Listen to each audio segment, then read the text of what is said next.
जब श्री कृष्ण ने कंस वध करके मथुरा को पाप मुक्त किया तब वे लौटे थे। पूरे 11 वर्ष और 56 दिन बाद, वर्षों बाद जब ठाकुर जी मथुरा लौटे तो देवकी मैया की आंखों में अश्रु छलक आए।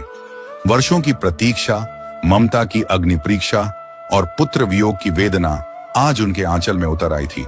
देवकी जी ने ठाकुर जी को देखा, सुंदर, 2 भुजाओं वाले, वाणी में मधुरता, वपु में दिव्यता, पर एक मां की निगाह कुछ खोज रही थी।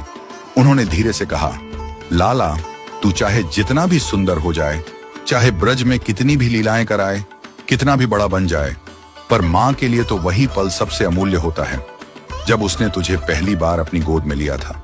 और जब मैंने तुझे पहली बार देखा था, उस क्षण तू 2 भुजाओं में नहीं था, तू तो चतुर्भुज था। तेरे हाथों में शंख, चक्र, गदा और पद्म था।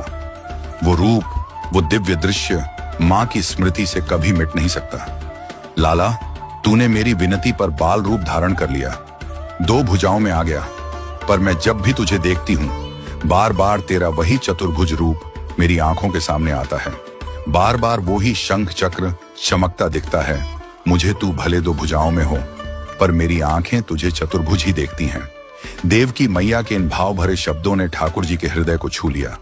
उन्होंने उसी क्षण एक नियम बना लिया, अब जब जब मैं अपनी जननी देवकी के सम्मुख रहूंगा, मैं सदैव चतुर्भुज रूप में रहूंगा। यही कारण है कि मथुरा की आगे की लीलाओं में और द्वारिका में ठाकुर जी सदैव चतुर्भुज रूप में विराजमान रहते हैं। वहां उनका वह लीला पुरुषोत्तम रूप नहीं, अपितु परम नारायण रूप प्रकट होता है। अब बात करें द्वारका की, उस दिव्य नगरी की जिसे भू वैकुंठ कहा गया है। इसका अर्थ है पृथ्वी पर स्थित वैकुंठ लोक। यहाँ कोई सामान्य पुरुष, स्त्री या जीव नहीं होते। यहाँ हर एक आत्मा दिव्य होती है। द्वारका में ठाकुर जी चतुर्भुज हैं, बलराम जी चतुर्भुज हैं, देवकी जी चतुर्भुज, वसुदेव जी भी चतुर्भुज। यहाँ रुक्मिणी जी, जाम्बवती जी, सभी रानियां चतुर्भुज रूप में स्थित हैं।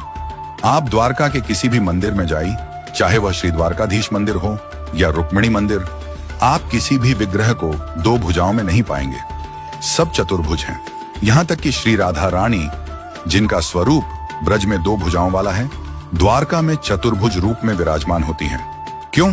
क्योंकि द्वारका लोक लीला भूमि नहीं, ये योग भूमि है। यह भक्ति का केंद्र नहीं, यह ज्ञान और वैराग्य का धाम है। शास्त्रों में कहा गया है, द्वारका वह भूमि है जहां जीव वैकुंठवासी हो जाता है। यहां प्रवेश करने के बाद साधारण मानव भी चतुर्भुज हो जाता है। द्वारका में हर आत्मा नारायणमयी हो जाती है। वहां माया नहीं है, केवल योग माया है। वहां न राग है, न द्वेष, न मोह है, न ममता। वहां केवल दिव्यता है। यह कथा केवल रूप की बात नहीं करती, यह चेतना की बात करती है। जहां ब्रज में ठाकुर जी लीलामय हैं, वहां द्वारका में वे योगेश्वर हैं।